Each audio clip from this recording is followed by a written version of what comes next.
एक बड़ी खबर आ रही है। एमपी में राज्यसभा चुनाव से जुड़ी ये जानकारी। खबर यह है कि कांग्रेस नेता मीनाक्षी नटराजन का नामांकन रद्द हो गया है। मीनाक्षी नटराजन का नामांकन रद्द होने की खबर मिल रही है और राज्यसभा चुनाव के लिए कांग्रेस ने मीनाक्षी नटराजन को बनाया था उम्मीदवार। ये जानकारी मिल रही है और इस बीच में एक जानकारी और भी हम साझा कर दें कि कांग्रेस को इस बात का खतरा मध्य प्रदेश में था कि शायद बीजेपी के संपर्क में उनके 15 विधायक हैं, इसलिए उन्होंने विधायकों को कांग्रेस कर्नाटका शिफ्ट किया। और इस बीच में ये खबर मिल रही है कि मीनाक्षी नटराजन का जो प्रयास है 7:30 बजे आइए वहाँ पार्टी के सारे हमारे वरिष्ठ लोग, हम सारे लोग वहाँ 7:30 बजे बात करेंगे। देखिए कांग्रेस के तमाम जो नेता हैं वो इस बात को कहते हुए दिखाई दे रहे हैं कि 7:30 बजे अपनी बात रखेंगे। लेकिन इस बीच में जो तस्वीर दिख रही है, जिस तरीके से ये कहा जा रहा था, कांग्रेस के तमाम नेता दिन भर से इस बात की उसमें थे कि किसी भी तरीके से जो यहाँ पर चक्रव्यूह में जो फंसे हुए हैं उस चक्रव्यूह से बाहर निकलें। लेकिन सीधे तौर पे हम तस्वीरों में देख सकते हैं कि किस तरीके की स्थितियाँ बन चुकी हैं और इस स्थितियों के बीच में कांग्रेस के नेताओं के निकलने का जो है सिलसिला शुरू हो रहा है। और धीमे धीमे हालांकि कांग्रेस के जो नेता हैं वो किसी तरीके से बात नहीं कर रहे हैं और समझ रहे हैं। तस्वीरों में देखिए एक बड़ा झटका कांग्रेस को लग चुका है और इस झटके की तरफ से हम तस्वीरों में देखिए तमाम जो नेता हैं वो लोग निकल रहे हैं और बात करने की यहाँ पे हम जरूर कोशिश करेंगे। क्या हुआ तस्वीरों में, क्या हुआ? देखिए भारतीय जनता पार्टी अपनी साजिश में सफल हो गई है। अगला कदम हमारा हाई कोर्ट का है, हम वहाँ पर प्रयास कर रहे हैं, वहाँ से न्याय मिलेगा कांग्रेस को। हाई कोर्ट की तरफ जाने की बात कर रहे हैं कि हाई कोर्ट जाएंगे, लेकिन इस बीच में जो तस्वीरें हैं वो ये बता रही हैं कि कांग्रेस को एक बड़ा झटका वकील साहब लगा हुआ है। और देखिए किस तरीके से जेपी धनोपिया जी हैं जिन्होंने ये फॉर्म भरवाया था। अब इस बात को समझने की कोशिश करेंगे कि कांग्रेस की तरफ से यही वकील थे और आखिर क्या हुआ ऐसा जिसकी वजह से नामांकन रद्द हुआ। हालांकि फिलहाल कांग्रेस के कोई भी नेता कुछ भी नहीं कह रहे हैं, लेकिन जिस तरीके से ये कहा जा रहा था, बीजेपी के तमाम नेता ये कह रहे थे कि तीसरी सीट भी हमारी होगी। आज यही हुआ कि आप देख सकते हैं नामांकन जो है वो रद्द कर दिया गया और उसके बाद की ये स्थितियां हैं कि बाहर तमाम जो नेता हैं वो निकल रहे हैं कांग्रेस के। जेपी जी बोला सर क्या हुआ? सर क्या हुआ? कोई गलती नहीं है, सरकार द्वारा रिजेक्ट कर दिया गया है। तो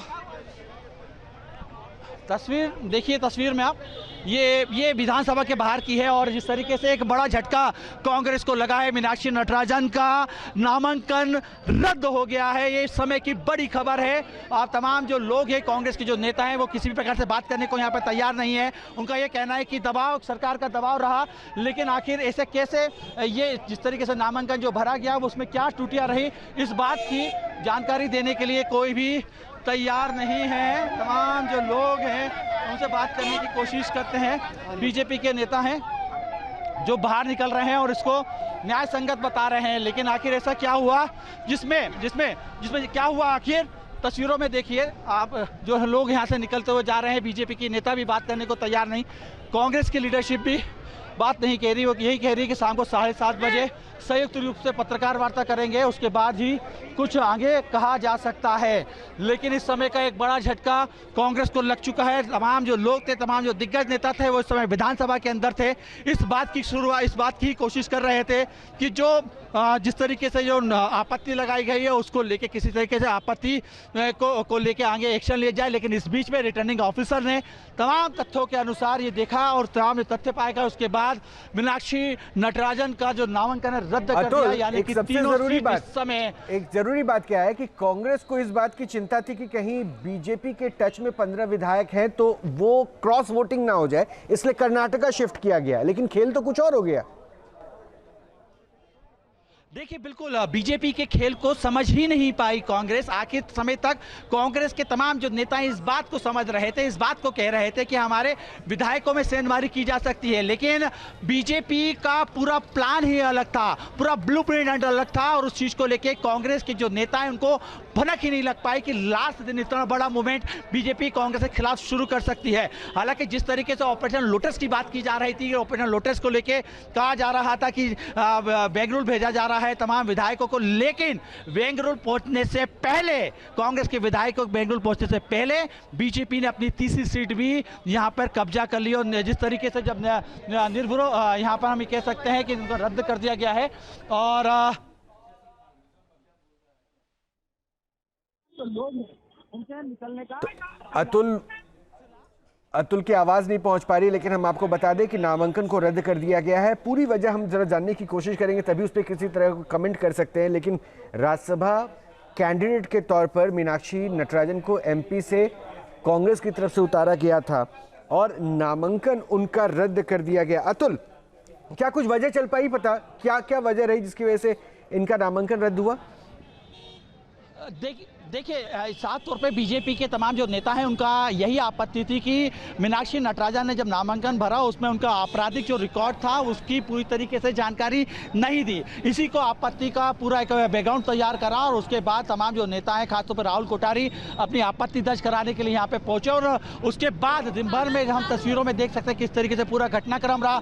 कांग्रेस के बीजेपी के तमाम जो नेता हैं वो लगातार मतलब यहाँ पे विधानसभा के बाहर, विधानसभा के अंदर नारेबाजी करते हुए दिखाई दिए, लेकिन इन तमाम चीजों के बीच में जो सामने निकल के बात आई वो कहीं ना कहीं स्पष्ट थी कि इस पूरे मामले के अंदर बीजेपी ने जो एक तिलिस्म बनाया था, बीजेपी ने जो एक चक्र भी बनाया था वो पूरी तरीके से कामयाब हुआ। बीजेपी विधायक हैं भगवान सर, एक बड़ी जीत, सत्य की जीत हुई है, संविधान की जीत हुई है, कानून की जीत हुई है, भारत के निर्वाचन आयोग के नियमों की जीत हुई है, उनकी दिशाओं की उन्होंने जो दिशा दी है उसकी जीत हुई है। जो इसका मखौल उड़ाने का काम करते थे, कांग्रेस ने जिस बदतमीजी का व्यवहार किया कि उसमें जानकारियां छुपाने का प्रयास किया, उसका दंड कांग्रेस को भुगतना पड़ा है। जो दंड है वो जो है कांग्रेस को भुगतना पड़ा। इन तमाम बातों के बीच में बीजेपी के जो नेता हैं उनका जो कॉन्फिडेंस है वो काफी हाई लेवल पे दिखाई दे रहा है और यही कह रहे हैं कि सत्य की जीत हो गई है। और सत्य की जीत में दिन भर का जो घटनाक्रम था, अपने पल पल का घटनाक्रम सबसे पहले न्यूज स्टेट ने अपने दर्शकों को दिखाया, समझाया कि आखिर क्या हो रहा है। हालांकि इस पूरे मामले के अंदर जानकारी छुपाने का जो है बात की गई थी कि जानकारी छुपाई गई है, लेकिन जानकारी इस पूरे मामले को लेकर कांग्रेस के भी जो नेता है उनका यही अभी तक लगातार कहना है कि ये पूरा मामला जो है दबाव में हुआ और इसके पीछे एक पूरा षड्यंत्र कांग्रेस बचा रही है। लेकिन इस बात को समझना होगा कि जिस तरीके से ये पूरा घटनाक्रम सामने निकल के आया, मैं उस घटनाक्रम के अंदर मैं यहाँ पर जो है जी अतुल आप जानकारी इकट्ठा करते रहिए, हम आपसे अपडेट लेते रहेंगे। लेकिन कांग्रेस के लिए राज्यसभा चुनाव से जुड़ी ये बड़ी जानकारी जो मिल रही है उससे झटके से कम नहीं है, क्योंकि कांग्रेस की कैंडिडेट एमपी से मीनाक्षी नटराजन, उनके नॉमिनेशन को रद्द कर दिया गया है।